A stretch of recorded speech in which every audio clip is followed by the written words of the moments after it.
man altid i bunden af nettet. Så tager bare den næste. Næste mand.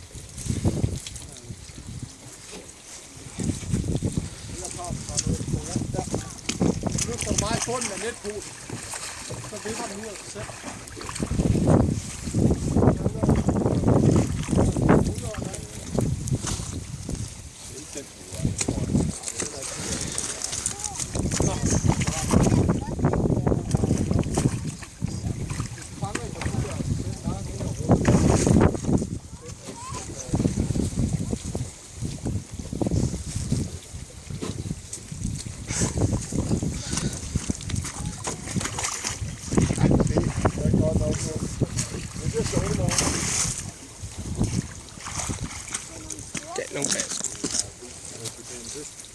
Så er de pæne.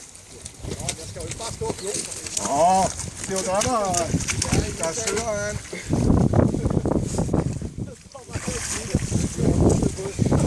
Ja, nu har jeg først. Så kører vi bare.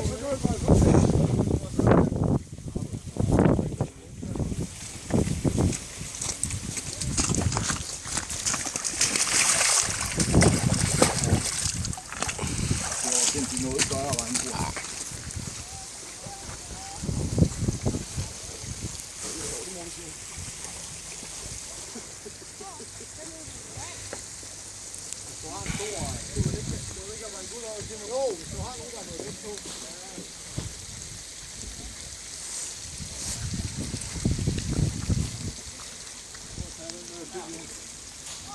Så kommer en han her.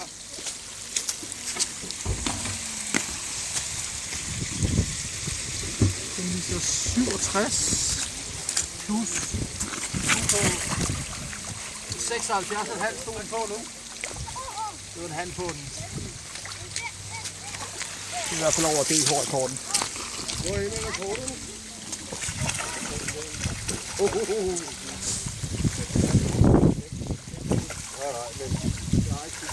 Nej, vi skal bare op omkring de 6. Så er der en.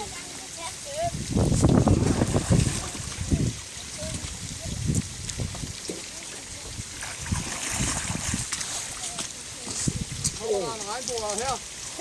Efter en basse, mand. Jubi!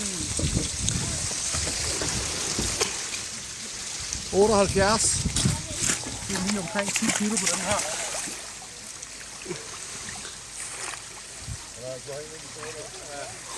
Men igen kan jeg ikke vide det. Det skal lige være klar med nettet. Så kommer jeg på en. Jeg holder i den der. Så kommer en til her. Den er tungere, den her. Og lige omkring 10. Det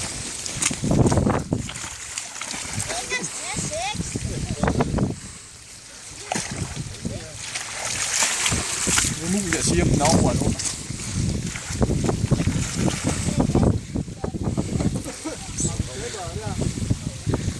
Hvad så, dreng? Glæder jeg til i morgen?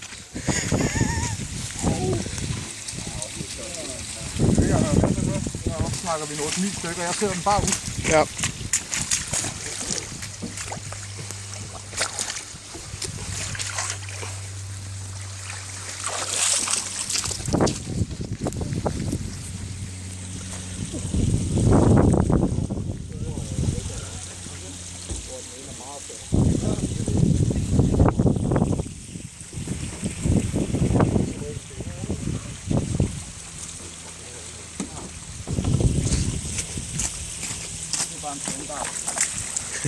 En standard på Simons, kunne den sige.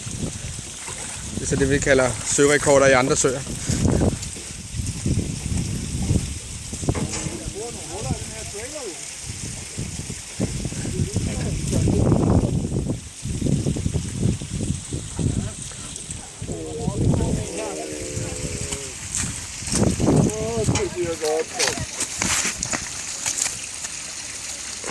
Så den er 9 og 10.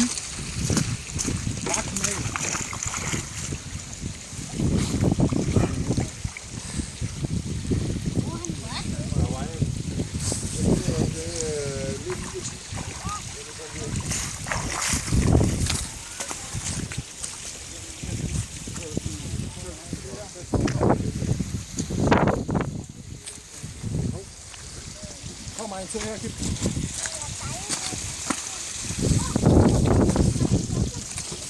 Lige halv måske. Maks.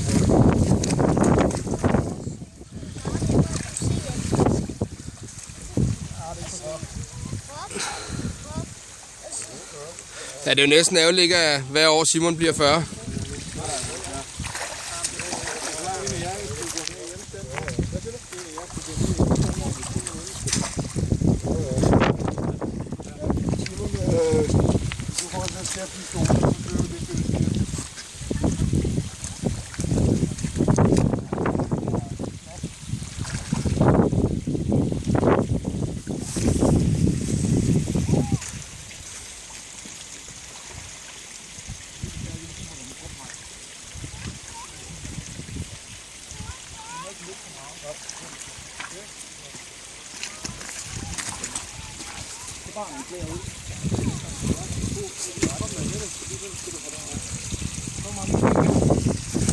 Den er to.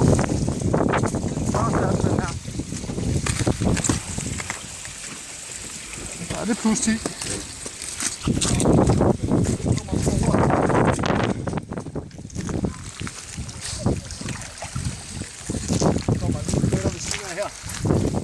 Den går ned, den der.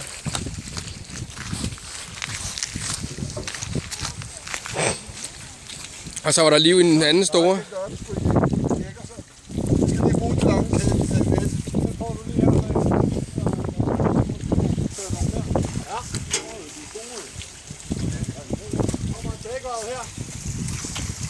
Det er så den undertegnede Kim Morato selv fanger. Så er vi tæt på de 10 kilo. Ja, den viser 10. Men når den drejer det, det bliver lidt 10.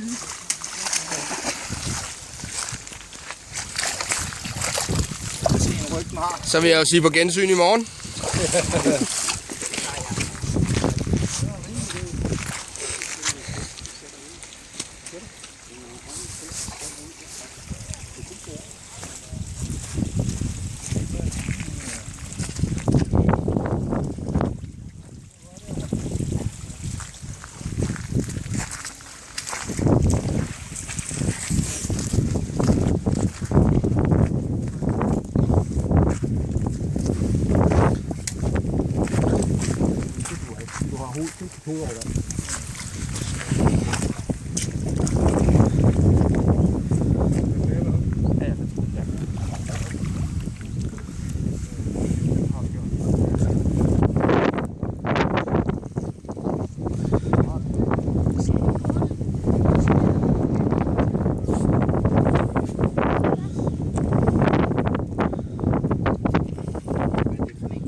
Sgu i orden.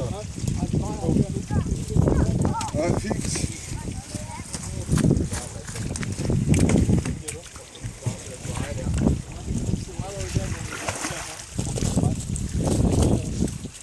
Der kommer en stor pækker her, Kim. Ja, på.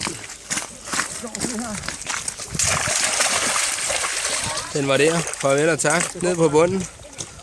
Vi ses også i morgen.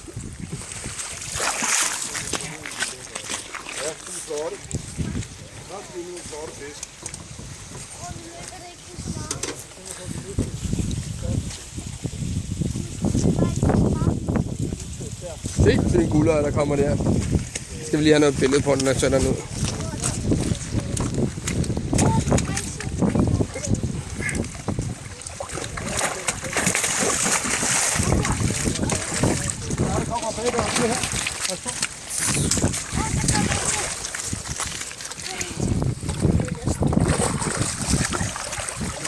ind over ryggen. Det er nogle gange sjovt.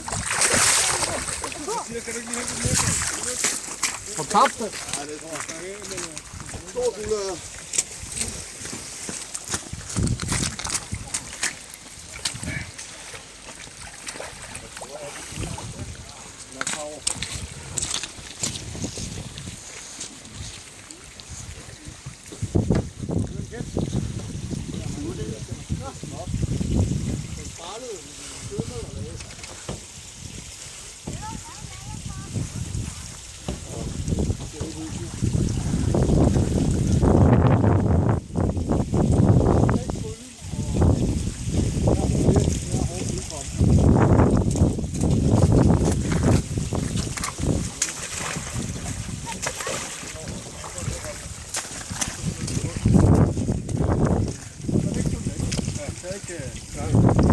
Så er der lidt til glæde, men det begynder at...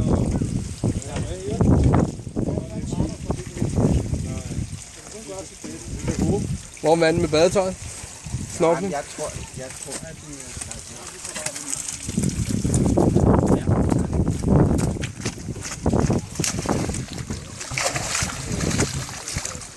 standard 4-7 kilo.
Helt syg nogle bamser, mand.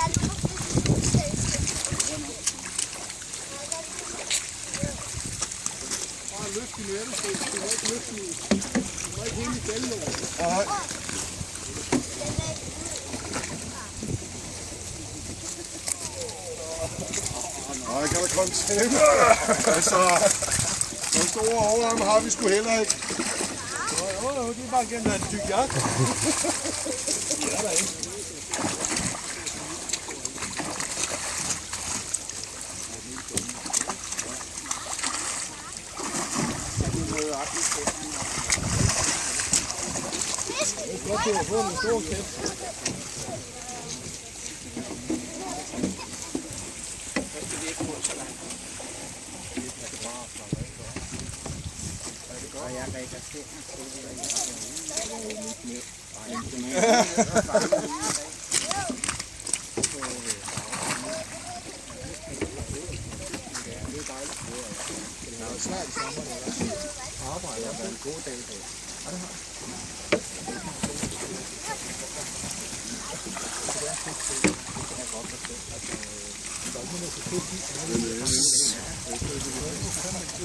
Jeg kan da godt tage en top, hvis det er det, du vil. Mathias.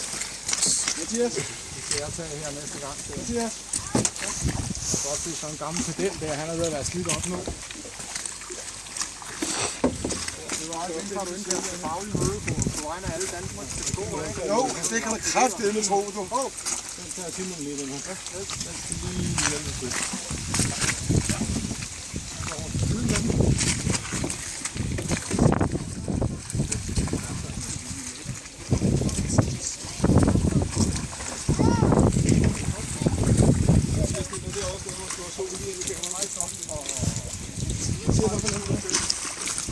Ingen problem. Nej, det er det første. Det er godt det. Det er det dreje i det, så skal lige.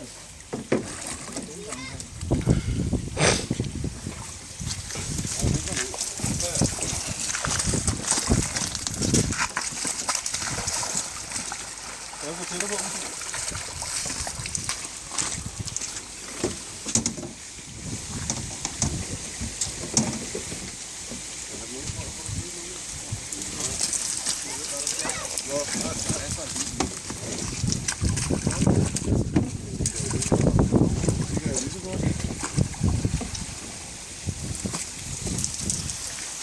Nå, du så gerne vil slippe. Men når vi lige gang, ikke?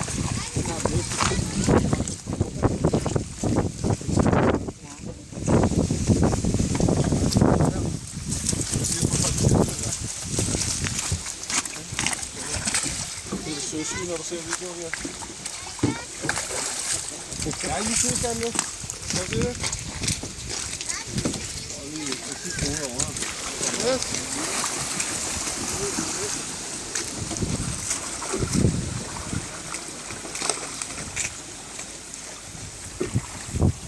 Simon, hvor mange kilo? Hvor mange kilo i alt? Det var maksimalt 800 og 500.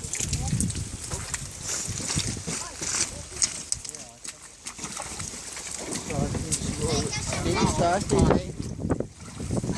Det var det største i dag.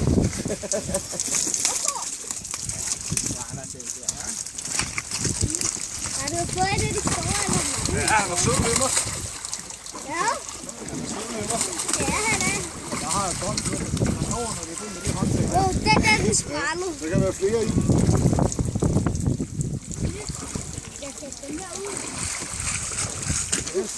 Ah, Simon, han får også godt læse. Nej, tak. Den vil jeg stille ud på.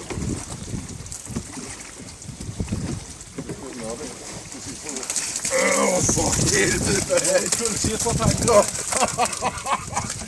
sådan der. Stå lige som en flik. Du får den der. Ja, tak. Nå, trivligt.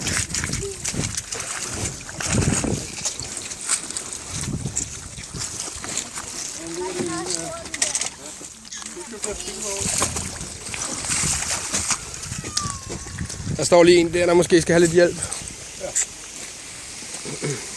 Nej, den klarer sig selv. Der er skrald i den. Jeg skal stoppe en gang, så må du starte på.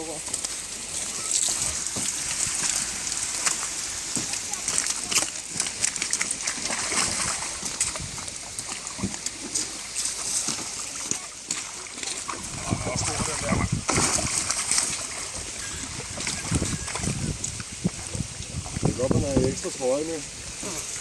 Man kan få en tør trøje på, når man er færdig. Jeg filmer den der. Så tag på rundt om, så får det lidt bedre for dig. Fordi vi gør det andet. Hvad har du snakket med færdig? Kom. Ja.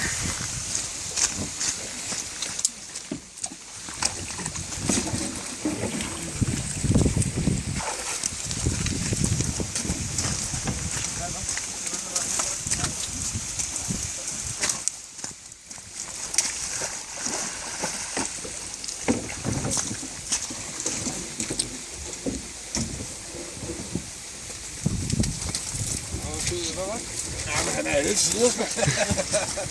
Jeg elsker også ham, du. Næste gang, Simon, skal du have nogen til at gøre det, der er vant til at fange store fisk måske. Jeg kan ikke den dag, desværre. Jeg regner med, du har tøjet på dit profilbillede i morgen. Selvfølgelig. Det er jo klart. Det er en festdag. Selvfølgelig gør den det. Det skal ikke mangle noget. Bryllupstøj, det bliver det. Vi skal ikke bruges mere, jo.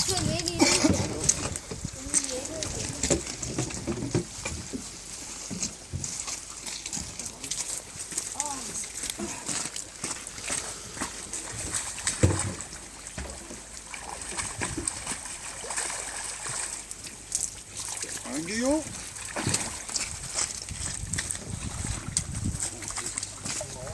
Nej, hvor ser han glad ud. Han der står nede i bunden af søen og fisker, hva'? Det er nok klart, at man har så stor træk på. Og jeg tror, der er makrel for at fange hans fiske med.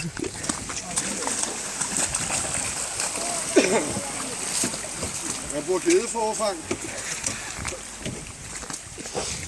vil gerne have, at vi gemmer 2 til dørnstenen.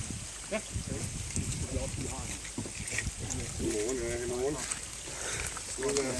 Selvfølgelig. Så er noget, hvor der sker. Testning af grad.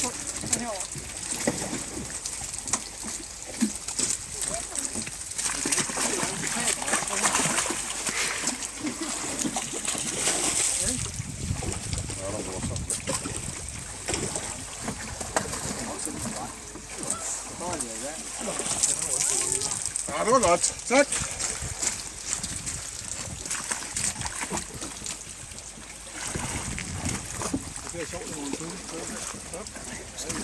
Det bliver sjovere i nat, når der ikke er så mange. Ja, her i nat. Hvor var det, vi skulle mødes, Sten? Jamen, du kommer bare ned til bilen. Super. Så kan du skynde dig hjem med dem i løbet af meget tidlig morgen tidlig, så der ikke de fleste opdager, at vi har fanget dem. Ikke noget, der er Jeg kender et sted, hvor vi kan lege et par vagter henne, hvis der er noget problem.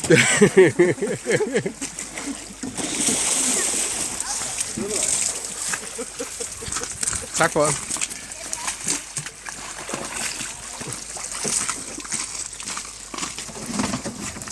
Det eneste, der er lidt ærgerligt, det er, at det er så sort, som de er lagt op for det. Ja.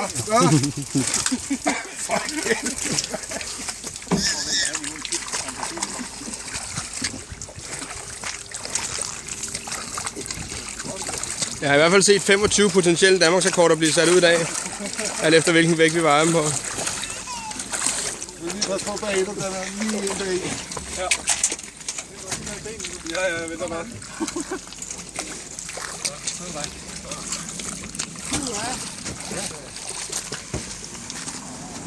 Nej, det kan... Det er også bedre at have et afsnit. Ja.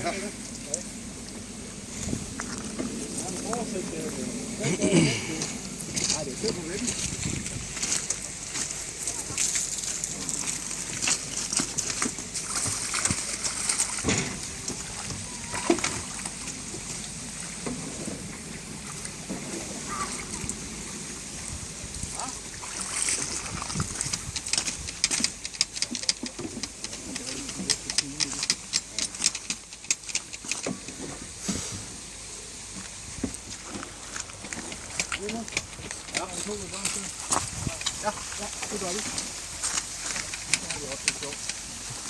Så går der gang i fedt og BR-grad. De der små lukkede hjul der. Knæk.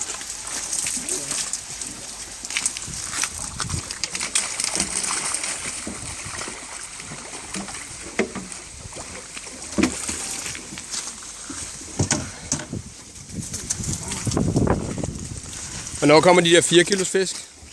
Der er et par. Der er fuldt par. Der er også kun par.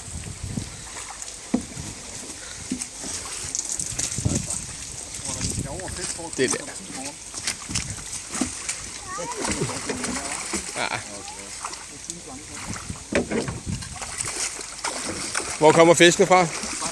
Fra en håndmølle.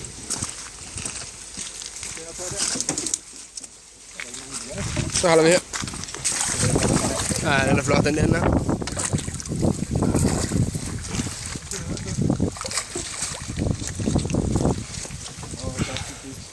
Sådan.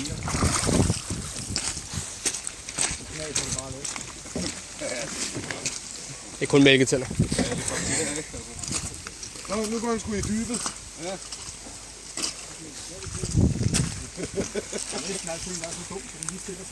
Ja, prøv at se det ude. Det der, det er ingenting. I skulle se det før, da I havde travlt med at sætte ud. Der væltede de op. Trækker luft ind, ja. Lige præcis. For at være klar til i morgen. Og i nat. For os, der har specielt kort. Var det ikke også 2 sten? Jo. Jo, det mener jeg også. Hvad? Hvad laver det? Vi skal have den lange, Simon.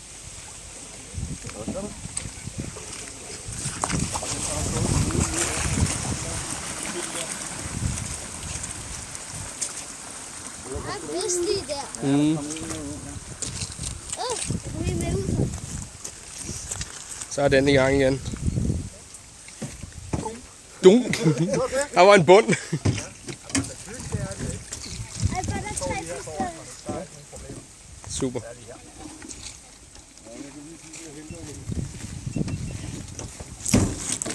Den store så også ud til at komme sig, eller hvad? Ja, Det var fint.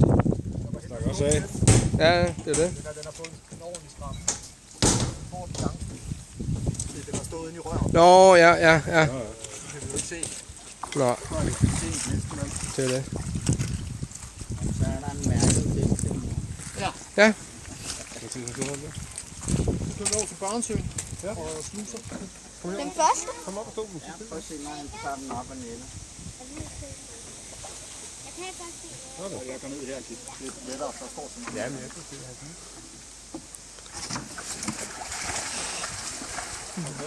Så er der ren børnefisk. Små mand.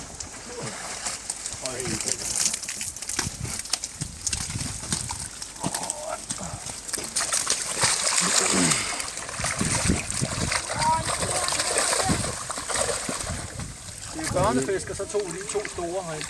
Så i morgen, når dem, der har fisken, konkurrencen er slut, så kan det gå ned og prøve at fange den. Hvor meget den store der? Det ved vi ikke. Men det finder du ud af i morgen, når du fanger. Godt et kilo. Den svømmer lige dernede, mand. Der er et par i forvejen. Er det det? Altså 4-5 kilo. Morgen, der kommer han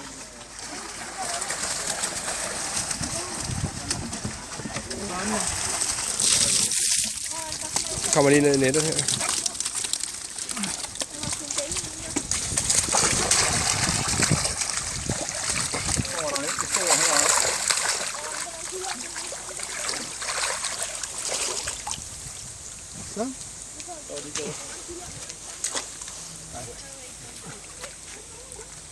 Præcis. Så snuser vi resten ud. Kommer dernede. Hvor mange nu det?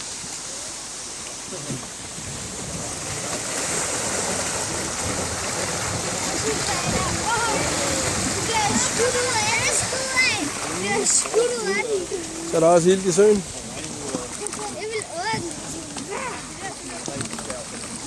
Det var sådan, der jeg forestillede mig det helt fra starten af fra. Nå, det så godt. Det er jo genialt, mand. Så prøv at se stimen ud midt i søen derude. Sæt dig. Kan du høre det der? Prøv at se ud midt i søen der. Åh, det er flot ud. Sygt, mand. Du må lige stå om fluen. Der er en af de store der. Mathias, der er en, der slår fast. Nej. Der er en, der slår fast. Bare løft røret. Bare løft røret op. Der er en, der slår fast nu. Der sidder to.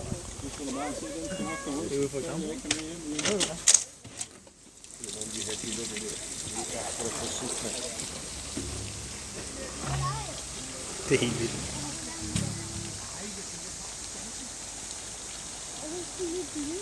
Så er der liv i søen. Simons børnesø. Jeg